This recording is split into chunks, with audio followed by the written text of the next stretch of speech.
All right, so let's begin our new mentor text. It's called The House on Mango Street. And as we read together, and I'm hoping that you all follow along with me as we read the first 6 pages or so of this book, it's only going to take up 2 slides. It's not a very long text, it's very spaced out. But I do hope you all follow along with me because number one, it's important to read first to understand my modeling and my example paragraph, which will follow in a later slide.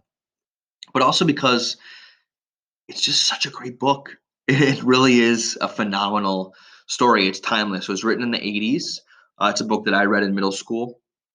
I thought it was important to bring back as a mentor text this year because it is one of a perspective that we haven't talked about much this year in class. It is a young Latina girl about your age living in inner city Chicago. And we've had really prominent and important voices in the African American community, the Native American community, the Asian American community. We've had many different perspectives and worldviews throughout some of the mentor texts we've read this year, but we haven't had a Latino family yet. And so that was just even more incentive to use this as our mentor text the next couple of weeks.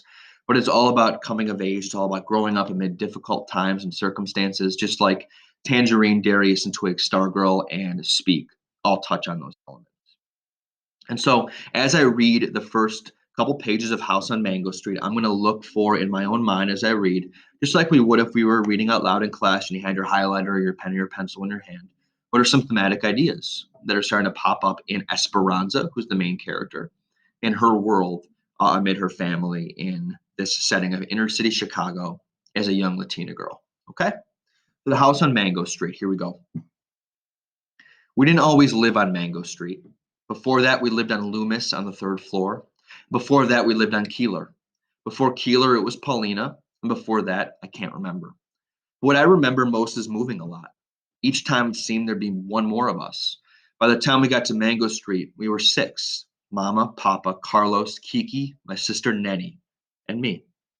The house on Mango Street is ours, and we don't have to pay rent to anybody, or share the yard with the people downstairs, or be careful not to make too much noise. And there isn't a landlord banging on the ceiling with a broom, but even so, it's not the house that we thought we'd get. Right there by that last sentence on page 3, this idea of disappointment or a setback is starting to set in as a possible thematic idea, just because it sounds like they have these high hopes for this new home, but that last sentence shows that maybe they didn't get what they paid for or hoped for. Let's keep going. We had to leave the flat on Loomis quick. The water pipes broke and the landlord wouldn't fix them because the house was too cold. We had to leave fast. We were using the washroom next door and carrying water over in empty milk gallons. That's why Mama and Papa looked for a house, and that's why we moved into the house on Mango Street, far away on the other side of town. Possible thematic idea of poverty here as well. Difficult economic circumstances, judging by their living conditions, right? They always told us that one day we would move into a house, a real house that would be ours for always, so we wouldn't have to move each year. And our house would have running water and pipes that worked. And inside it would have real stairs, not hallway stairs, but stairs inside like the houses on TV. And we'd have a basement and at least 3 washrooms, so when we took a bath, we wouldn't have to tell everybody. Our house would be white with trees around it, a great big yard and grass growing without a fence. Hopes and dreams here, right? This was the house Papa talked about when he held a lottery ticket. And this was the house Mama dreamed up in the stories she told us before we went to bed. Kind of see where this is going, right? That Mango Street house isn't going to be quite what they envisioned. But the house on Mango Street is not the way they told us. They told it at all. It's small and red with tight steps in front and windows so small you'd think they were holding their breath. Bricks are crumbling in places, and the front door is so swollen you have to push hard to get in. I really like that descriptive writing there, don't you?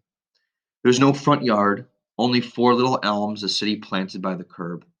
Out back is a small garage for the car we don't own yet, and a small yard that looks smaller between the 2 buildings on either side. There are stairs in her house, but they're ordinary hallway stairs. And the house has only 1 washroom. Everybody has to share a bedroom.